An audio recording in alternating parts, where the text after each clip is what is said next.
রাধে রাধে বন্ধুরা, শুভ সকাল শুভ সকাল শুভ সকাল। তো এই দেখো আমরা এখন এসেছি ছাদে বড়ি দিতে। তো অনেকেই আমাকে বলছে বড়ি এত বড়ি কি করবে, এত বড়ি কি করবে। তো আমি নিয়ে আসছি আমি আর আমার মা বড়ির বিজনেস খুলেছি, ঠিক আছে। তবে হ্যাঁ, আমাদের বড়ির কিন্তু এটাই দিয়ে দাও, এটাতেই দিয়ে দাও। হ্যাঁ ওইটাতে দাও, দিলে কি হবে বলো তো, বেশ সুন্দর করে তুমি টাঙিয়ে দিতে পারবা, বড়িগুলো ঝরে যাবে। তো দেখো আমাদের বড়ি, দেখো আমার মাসি বলছে তোরা সারা ছাদ জুড়ে বড়ি দিয়েছিস মায়াবিটিতে। তো না, আমরা বেশি বড়ি দিইনি, মাত্র 6 কিলো ডালের বড়ি দেওয়া হয়েছে, এখনও দেওয়া হয়নি সব। তো চলো দিয়ে যাই। আর আমার মা আমাকে অস্থির করে তুলছে সকাল থেকে, যা মনা যা ডালটা বেটে দে, মনা ডালটা বেটে দে করে অস্থির করছে। তো দেখছিলাম তাকিয়ে আরও দিই। আমার মায়ের এখন বড়ি দেওয়ার নেশা উঠেছে, তো দিয়েই যাচ্ছে।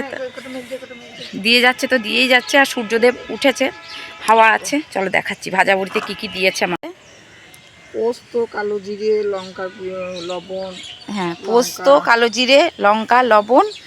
আর কালো জিরেটা আর দেওয়া হয়নি, নিয়ে আসি আমি। আর পোস্ত দিয়েছি, লঙ্কা, লবণ, এটা দিচ্ছে আমার মা ভাজা বড়ি। আর এই যে এই বড়িগুলো আছে ওইগুলো রোদ্রে দিয়েছি, এইগুলো আছে, এগুলোও ঢেলে দেবো রোদ্রে, মানে এখন আলাদা করে রাখবো, পরে রোদ্রে দেবো। এই বড়িগুলো একটু বড় হয়েছে, আমার মা বলছে। দেখো আমার মা বড়ি দেওয়ার এক্সপার্ট। দিয়ে যাচ্ছি কালো জিরে। চলো ওই যে মা দিচ্ছে, চলো। দেখেছো কেমন ফ্রেশ, একদম একটা নোংরা নেই, একটা গোটা নেই, কিচ্ছু নেই। আমাদের বড়ি খুব সুন্দর টেস্ট হয়েছে। আমার সোনা বাবা বলছে মা বড়ি কিন্তু খুব ভালো হয়েছে। তো আমরা এরকম টাইমেই দেবো, কারণ পৌষ মাসে প্রচণ্ড মেঘ থাকে, ওই সময় দেবো না, এরকম টাইমেই আমরা মেয়েতে দিয়ে দেবো। হ্যাঁ 2 কেজি অঘ্রাণ মাসে দেবে, আর বাকিগুলো পৌষ মাসে দেবো। এই দেখো আমার মা বানাচ্ছে। চলো আমি আসি নিচে থেকে, আর বাইরের পরিবেশটা তোমাদের দেখিয়ে দিই। সুন্দর হালকা হালকা হাওয়া দিচ্ছে, এই দেখো খুব সুন্দর লাগছে। আমার একটা পার্সেল আসার কথা আছে, এই যে আমাদের রাস্তা দেখেছো। অনেক বড়ি দেওয়া হয়েছে, তার জন্য এটুকু ছিল না, এটুকু কুলোর মধ্যে দিয়েছি। এখন এটা মা বলছে উঠে যাবে, আজকে একটু শুকিয়ে যাক, তারপর উঠে যাবে। হ্যাঁ যাই।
চচ্চড়ি, শীষ চচ্চড়ি, এখানে কাতলা মাছের কালিয়া।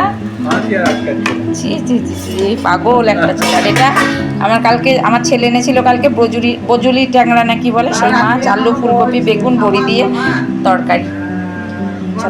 আর চাটনি আছে কালকের, এই যে কালকের চাটনি।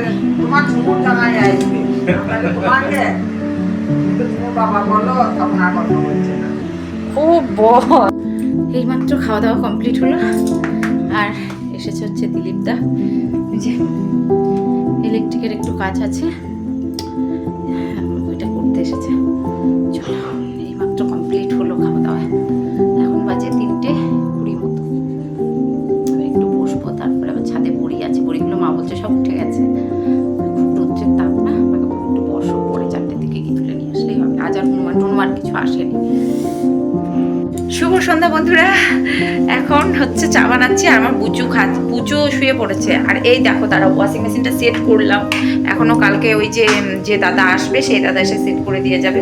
পুরোটা সেট হয়নি এখনো, মানে পাইপ লাইনের কাজটা হলো, মানে সরি ইলেকট্রিকের কাজটা হলো। তো আমি এখানটায় ওয়াশিং মেশিনটা সেট করবো বলেই এরকমভাবে প্যাসেজটা করেছিলাম। আর আমার পুচু খাচ্ছে, গ্যাসের সিলিন্ডারটা বাইরে দিয়ে আসতে হবে। চা, এটা মায়ের, এটা আমার দুধ চা। তো আমি একটু দুধ চা খাই, কদিন থেকে লাল চা খেয়েই যাচ্ছি। এই যে এটা সেট করেছে, কিন্তু এখনো পর্যন্ত কালকে ওই ইলেকট্রিকের যে দাদা, ওই দাদা আসবে, এসে সেট করবে। আর এই যেখানে আমি সব কিছু ব্যবস্থা করে এখানে একটা ট্যাপ করে নিয়েছি। তো কালকে ওই পাইপ লাইনের দাদা আসবে, আর এই যে জল বেরোনোর জন্য এখানে একটা ইয়ে করেছি, আর এগুলোকে তুলে ফেলে দেবো। জল মানে জলটা যাতে বেরিয়ে যায়, সব রকম ব্যবস্থা করেছিলাম, কিন্তু এতদিন কেনা হয়নি। সাধ্যের মধ্যে ছিল না, স্বাদ ছিল বাট সাধ্যের মধ্যে ছিল না। তো চলো, এখন হয়েছে। অনেকটা সময় পরে আসলাম, কারণ হচ্ছে এখন এসেছি চা বানাতে। আর ছেলের সাথে মায়ের কথা হচ্ছে, মানে দিদার সাথে বাবুর দিদার সাথে বাবুর কথা হচ্ছে। তো বাবু এখন নিয়ে এসেছে চিকেন। তো মা বলছে তাড়াতাড়ি রান্না করবি কিন্তু। আর বাবুর রান্না করতে না প্রচণ্ড দেরি হয়। তো তার জন্য বাবু আর বাবুর দিদুন দুজনে বলছে, দিদা নাতিতে এখন সব হচ্ছে। মশলা মাখাচ্ছে, সব কিছু দই টই সব দিয়েছে। আজকে হবে চিকেন।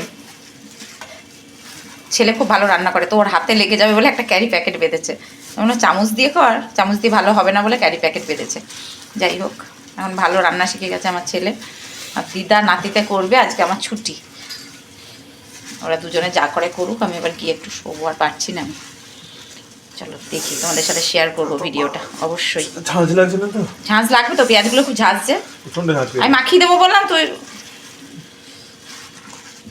সুন্দর ম্যারিনেট হয়েছে বাবা। আমার ছেলে রান্না করে খুব ভালো, তোমাদের না খাওয়ালে বোঝাতে পারবো না, বাট রান্না করে খুব ভালো হচ্ছে। সোনা বাবা এখানে তেল দিয়ে দিয়েছে কড়াতে। আমার ছেলে দেখাই যে, আমার ছেলেকে একবার ভাই দেখায় একবার, এই যে দিয়ে দিল ঝপাং করে। এই যে, তবে হ্যাঁ, ও কিন্তু মশলা টশলাগুলো হাত দেয়নি, সব কিন্তু তুলে নিয়েছে আগে, আমি তুলে দিয়েছি। যেহেতু দিদুন আছে বাড়িতে, আর আমরাও একটু মানে আমার ছেলেও একটু এইসব একটু কাটা মানে শিখিয়েছি। আর এখানে ভাতের হাঁড়িতে জল বসিয়েছি, সারাটি দিয়ে ধর বাবা। তো এই যে আমার ছেলে রান্না করছে, আমার সোনা বাবা। এই যে ওকে আমি কিছুই হেল্প করিনি, আমার মা ওগুলো সব বানিয়ে দিয়েছে, মানে কেটে কুটে দিয়েছে সবজিগুলো। আর ও রান্না করছে, আর আমি শুধু মাংসটা ধুয়ে দিয়েছি। এই চলো, দিয়ে সব কিছু ম্যারিনেট করে দই ফই যা লাগে দিয়ে দিয়েছে। আজকে আমাদের পিকনিক রাত্রে। হ্যাঁ, এই চিমনিটা লাগানোর জন্য না ওর এই দেখো অসুবিধা হয়, মাথাতে ঠেকে যায়। ও মাথাটা এই পাশে নেই, গ্যাসটা টেনে নে একটু, এনে গ্যাসটা টেনে নে। হ্যাঁ, এবার সুবিধা হবে। দিয়ে এই বাটিটা দিয়ে ঢেকে দাও, এটা দিয়ে ঢেকে দাও। আমার একটা কড়াই ঢাকা একটা ওইগুলো নিতে হবে জানিস বাবা। এই যে আমার এবার বাপু মানে রান্নাবান্না আমার ছেলে করে, তো যার জন্য কালকে করবে ডিমের ঝোল দুপুরবেলায়। কালকে আর কিছু করব না। কালকে ওর দিদুন করবে শাক চচ্চড়ি, মটরের শাক চচ্চড়ি, আর ও করবে ডিমের ঝোল। ওদের দিদুন আর নাতির কালকে ডিউটি, আমার কোনো ডিউটি নেই কালকে। আমি শুধু ভাতটা করে দিয়ে চলে যাব। এটা দিয়ে ঢেকে দে, ছানাশিটা দিয়ে ধর, তাহলেও হবে। এই দেখো সব শিখে গেছে। ওখানে এরা গ্যাসের উপরে, এরা পরে ধুয়ে নেবো। মা বেটা দুই ছেলে আমার প্রচুর রান্না করবে এখন। যে কি করছে দাদা দেখি, আজকে আমাদের সব রান্না বান্না চলছে। হ্যাঁ, আমার পুচু গিয়ে জামা কাপড়গুলো আছে ভাঁজ করবো, পরে করবো, পারছি না। আচ্ছা, আর আমার পুচু গিয়ে দেখা চায় যে দাদা কি করছে, আমার দাদা কি রান্না বান্না করছে সেটা দেখা চাই। আর আমার সোনা বাবার রান্না খেতে গেলে অবশ্যই আমার বাড়িতে আসতে হবে। তো কালকে ওর দিদু করবে মটরের শাক চচ্চড়ি বলে দিলাম, আর আমার সোনা বাবা করবে ডিমের ঝোল। আমার সোনা বাবা ডিমের ঝোলও খুব ভালো বানায়। আমি একদিন কলকাতাতে গেছিলাম, বৈশালীদের বাড়িতে নিমন্ত্রণ ছিল, তো সেখান থেকে আসলাম, এসে রাত্রে বাবুকে বলছি, বাবু ভাল লাগছে না কিছু খেতে। বাবু বললো ঠিক আছে মা, তাহলে আমি একটু ডিমের ঝোল আর ভাত বানাই, তুমি ভাতটা বানিয়ে দাও। আমি ভাতটা বানালাম, আমার ছেলে ডিমের ঝোল বানালো, এত সুন্দর লাগলো খেতে, মায়ের বেটায় খুব তৃপ্তি করে খেয়েছিলাম। তো ভালো রান্না করে। চলো, তো আমার বাড়িতে আমার ছেলে রান্না খেতে গেলে অবশ্যই আমার বাড়ি আসতে হবে।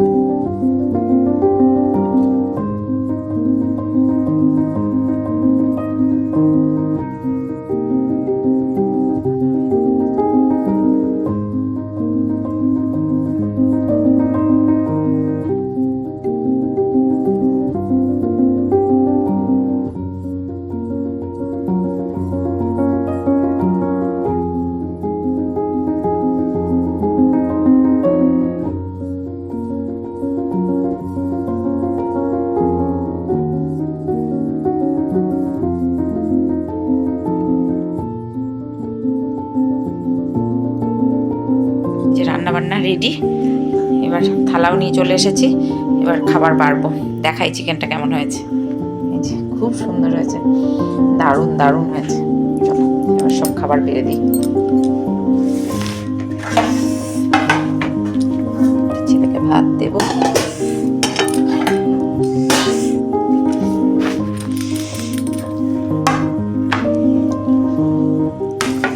কই কই এসো বাবু, আয়, সবাইকে একবারে দিয়ে দেবো।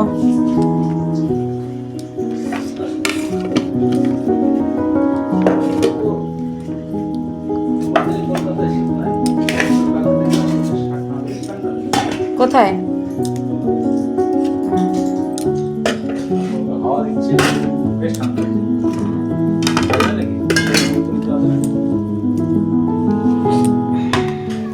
হ্যাঁ হ্যাঁ হ্যাঁ, শুনেছি, সব কাহিনী শুনেছি।